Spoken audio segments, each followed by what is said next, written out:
Olá, gente querida! Hoje é domingo, dia 10 de maio, quinto domingo da Páscoa. Já estamos nos aproximando da festa de Pentecostes no nosso itinerário pascal.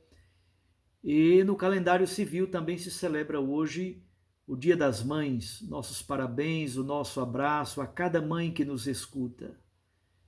É um Dia das Mães completamente diferente, mas com a graça, a força, a esperança que provém do alto, tocamos a vida adiante. E o texto do Evangelho de hoje, nós não vamos lê-lo, é de João 14, do versículo 1 ao versículo 12. Retoma exatamente o texto de ontem, sábado, e também o texto de sexta-feira. Provém do longo discurso de despedida de Jesus no final do seu ministério público.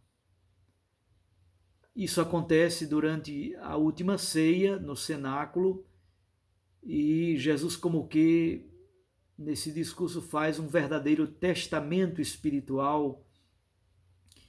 É exatamente aquilo que nós encontramos entre o capítulo 13 e o capítulo 17 do Evangelho de João. Sabemos que depois da ressurreição de Lázaro, o Sinédrio decide pela morte de Jesus, decide matá-lo.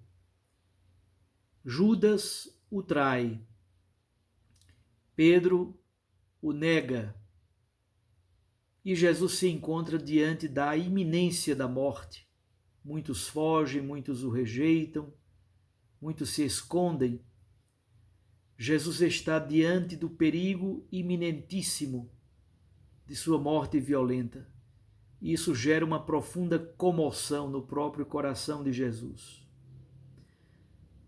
Só que agora nós lemos estes capítulos do discurso de despedida, do testamento espiritual de Jesus, à luz do mistério da Páscoa, à luz de sua ressurreição.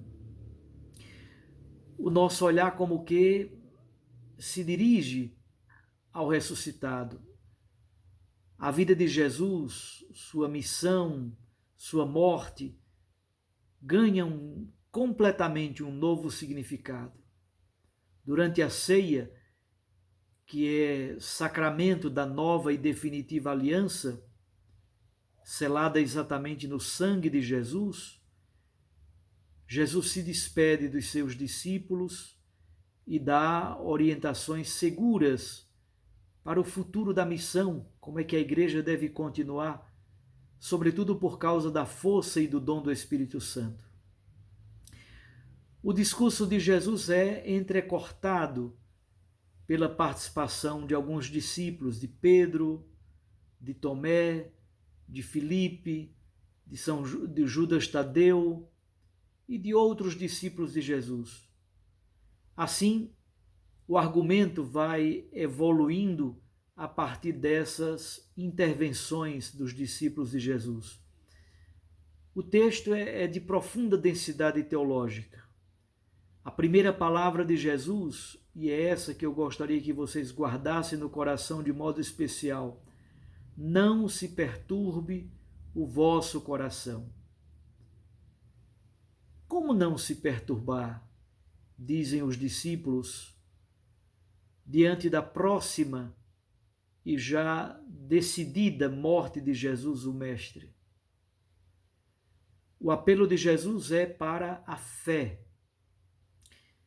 A fé como adesão existencial, a fé como confiança inabalável na sua proteção, força vivificadora para enfrentar os desafios e os dramas da vida, confiança forte na presença do Espírito de Jesus que permanece conosco. Nós não nos tornamos órfãos porque Ele deixa o seu Espírito com a igreja. Nós já possuímos aquilo que nós esperamos, como diz a carta aos Hebreus no capítulo 11. Então, nessa certeza de que Deus é fiel, de que Ele não nos abandona, Ele não nos esquece, não nos abandona dessa fonte inesgotável do seu amor, com essa certeza, nós tocamos a vida adiante. É preciso confiar nessa palavra vivificadora de Jesus, especialmente neste dia que para muitos é um dia de saudade. Muitas pessoas gostariam hoje de visitar os túmulos de suas mães nos cemitérios, mas muitos estão, na verdade, nas portas de hospitais. Algumas pessoas estão perdendo as suas mães nos dias de hoje. O Brasil passou de 10 mil mortes. Já estamos passando de 700 mortes ao dia. São números assim assustadores, os números desta pandemia. É preciso então confiar na palavra de Jesus.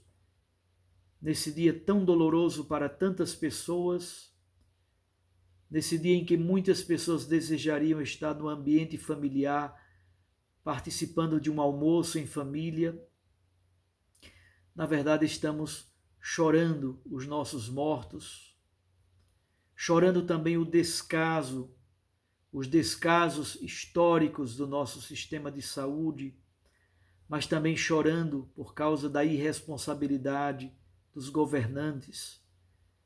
As pessoas não são número, não são estatística. Por trás de cada caso da pandemia há uma história, há uma família enlutada, há um pranto, há uma dor muitas vezes abafada. E o Senhor Jesus insiste em nos dizer: não se perturbe o vosso coração. E Jesus aponta para a meta, para onde devemos caminhar. Exatamente porque nós somos seres de esperança.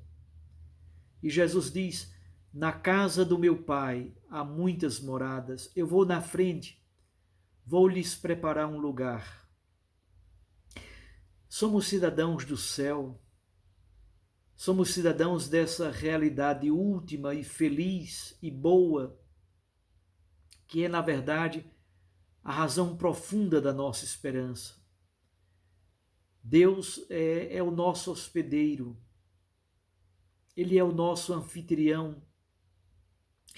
Porém, se é verdade que há na casa do Pai moradas, estâncias preparadas para nós, é também verdade que Jesus é o caminho, Ele é o mediador que nos conduz à casa do Pai. O único acesso dos discípulos ao Pai é obra do Filho Jesus Cristo. As moradas do Pai nos falam dessa intimidade. A casa é o local do convívio familiar, exatamente porque nós somos membros da família de Deus, nos diz São Paulo na carta aos Efésios, no capítulo 2. Nós somos concidadãos dos santos. O leitor do Evangelho de João é convidado então para olhar com mais atenção para esse caminho que é Cristo. Contemplar a morada do Pai, por um lado, mas, sobretudo, ter acesso a esse caminho que é o próprio Cristo. Crer em Cristo enquanto mediador, enquanto caminho para o Pai. A imagem do caminho também nos fala da orientação da nossa própria existência, a orientação do nosso viver, para onde conduzimos o itinerário, direcionamos a nossa existência. Qual é o sentido da nossa marcha? Qual é o sentido da nossa opção fundamental, que deve ser por Cristo e pelo seu Evangelho?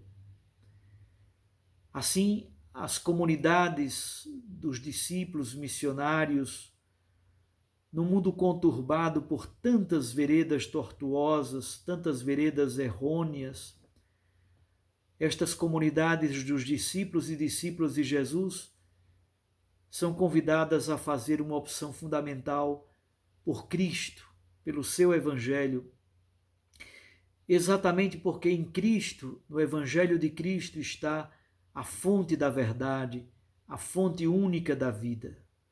Há tantas propostas de morte, de mentiras, de fake news, e nós descobrimos que Jesus é a única verdade. Jesus é a única vida verdadeira. É Jesus que revela o sentido profundo para a nossa existência, dando-nos, na verdade, significado, alegria de segui-lo. Ele é a única fonte da verdadeira vida. E nós somos convidados também a nos perguntar para onde conduzimos o caminho das nossas existências? Que direcionamento damos a ele, seja na nossa vida pessoal, profissional, familiar, no casamento, na nossa vocação, nas opções que fazemos, nosso projeto de sociedade, com quais valores compactuamos, a quais valores nós nos apegamos, para onde direcionamos a razão última da nossa existência. Guardemos então no dia de hoje estes dois direcionamentos para a nossa meditação. O primeiro, não se perturbe o vosso coração. Eu gosto sempre de repetir, não há males que durem para sempre. Guarde isso. Não há males que durem para sempre. Não se perturbe o vosso coração. Fé inabalável em Cristo Jesus, que nos sustenta pela mão e nos ajuda a superar todo tipo de pandemia e de sofrimento. E a segunda coisa que eu gostaria de lhes propor para a meditação nesse domingo e durante esta semana: Cristo, caminho. Dirijamos a nossa existência para Cristo. Ele é o caminho, a verdade e a vida. Direcionemos a nossa existência para o Evangelho de Cristo e para os grandes valores que norteiam a nossa existência. Feliz, então, Dia das Mães, a todas as mães do mundo. E recorde sempre, a palavra aquece o coração. A Eucaristia nos lança para a missão. Fique com Deus e a sua Mãe Maria Santíssima. Eu os abençoo, em nome do Pai, e do Filho, e do Espírito Santo. Amém.